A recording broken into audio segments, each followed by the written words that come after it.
sifa kuu za banda bora ambalo linaruhusu kuku wafugie. Kitu cha kwanza, hakikisha banda lako lina hewa na mwanga wa kutosha, light and ventilation.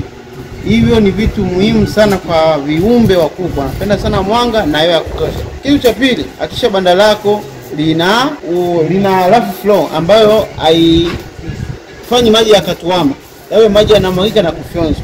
Hiyo itakusaidia pia kupunguza ile disturbance ya magonjwa na nini, maji yakisije kudeki. Hapana. Kitu cha tatu, katika ubora wa banda uwe na paa liwe kubwa ambalo litaruhusu system nzima ya cage iweze kuingia.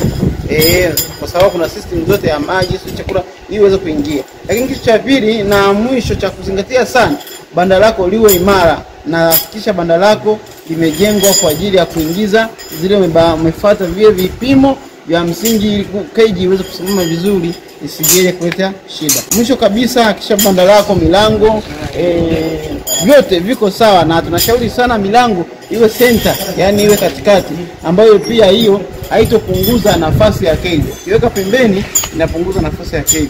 Vitu msingi sana hivyo ni vya kuzingatia: hewa na mwanga, ubora hapa liwe juu na ndani pawe rafu, ili uweze kufanya vizuri.